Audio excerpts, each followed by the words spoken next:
အားလုံးပဲမင်္ဂလာပါ English bike ကနေကြိုဆိုလိုက်ပါတယ်ဆိုတော့ကျွန်တော်ဒီနေ့ပြောပြပေးသွားမယ် speaking pattern လေးရတော့ I am tired of you ဘဖိုင်အညီပေါ့နော် I am tired of you ဘဖိုင်အညီ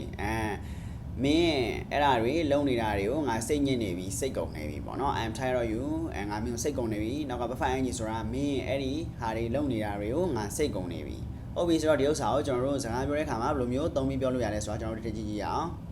ဟုတ်ပြီဆိုတော့ဒီမှာI am tired of you shouting at me and I'm tired of you ဆိုတော့ငါမင်းကိုစိတ်ကုန်နေပြီ shout ဆိုတာ order ပေါ့နော် shouting at me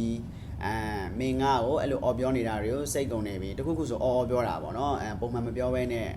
အော်ပြောတော့ကိုကလည်းကြာလာတော့တီးမခံနိုင်ဘူးစိတ်ညစ်တယ်ပေါ့အဲ့လိုချင်းနေမျိုးပေါ့နော် I'm tired of you shouting at me မင်းငါ့ကိုအော်ပြောတာတွေငါစိတ်ကုန်နေပြီစိတ်ညစ်နေပြီဟုတ်ပြီဆိုတော့ဒီမှာဆိုလို့ရှိရင် I am tired of you coming home late and I'm tired of you ငါမင်းကိုစိတ်ကုန်နေ coming home late အိမ်ကိုနောက်ကျမှပြန်လာဒါပေါ့နော်coming home late အိမ်ကိုနောက်ကျမှပြန်လာတယ်ငါစိတ်ကုန်နေပြီပုံမှန်9 night ထက်နောက်မကျနဲ့10 night ထက်နောက်မကျနဲ့လို့ပြောထားပေမဲ့အမှ17 12လောက်မှပြန်ရောက်လာတယ်ပေါ့နော်အဲ့လိုချင်းနေမျိုးဆိုလို့ရှိရင်မင်းအိမ်ပြန်နောက်ကျတာတွေကိုငါစိတ်ကုန်နေပြီငါသိမခံနိုင်တော့ဘူးအဲ့လိုမျိုးပေါ့နော်ဟုတ်ပြီဆိုတော့ဒီမှာဆိုလို့ရှိရင် I am tired of you leaving a mess ဟုတ်ပြီ I am tired of you ငါမျိုးစိတ်ကုန်နေပြီ leave a mess ဆိုတာ mess ဆိုတာအမှိုက်ပေါ့နော် leave a mess ဆိုတာအမှိုက်ဖွာတာပြောတာဆိုတော့ leaving a mess ဆိုတာအမှိုက်ဖွာတာတွေဆိုတော့ I am tired of you leaving a mess မင်းအမှိုက်ဖွာတာတွေကိုငါစိတ်ကုန်နေပြီငါတော့ရှေ့ကတိန်းလို့ပြီးရင် तू ကနောက်ကပြန်ဖွာပေါ့မင်းအမှိုက်ဖွာတာတွေကိုငါစိတ်ကုန်နေပြီကျွန်တော်တို့ဒီလိုမျိုးလေးပြောလို့ရတယ်ဟုတ်ပြီဆိုတော့ဒီမှာဆိုလို့ရှိရင် I am tired of you making excuses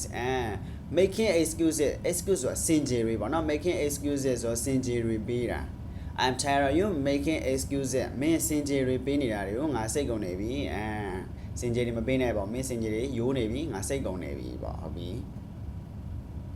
ဆိုတော့ဒီမှာဆိုလို့ရှိရင် I am tired of you wasting my time waste ဆိုတာဖြုံးတာပေါ့နော် wasting my time မင်းငါအချိန်တွေလာဖြုံးနေတာတွေကိုငါစိတ်ကုန်နေပြီရေမရဖက်မရအလာဘာတလာဘာတွေကိုစီလာပြီးစကားတွေပြောအချိန်တွေဖြုံးပေါ့အဲ့လိုမျိုးကြာလာတော့ကိုကလည်းတိမခံနိုင်တော့ဘူးကိုမှလှုပ်ရှားရရှိသေးတယ်ပေါ့ကိုအချိန်တွေဖြုံးတယ်လို့မျိုးဖြစ်နေတယ်ပေါ့ဆိုတော့အဲ့ဒီအချိန်တွေမှာဆိုရင် I'm tired of you wasting my time မင်းငါအချိန်တွေလာဖြုံးနေတာတွေကိုငါစိတ်ကုန်နေပြီဟုတ်ပြီဆိုတော့ကျွန်တော်တို့ကတယောက်ယောက်ကိုကိုကတခုခုတယောက်ယောက်ကိုသူ့ရဲ့လုပ်ရဲ့ကြောက်ကိုကစိတ်ကုန်နေပြီလို့ပြောချင်ရင်ကျွန်တော်တို့က I'm tired of you နောက်က buffer ing ကိုလိုက်ပြီးတော့ကျွန်တော်တို့ပြောလို့ရတယ်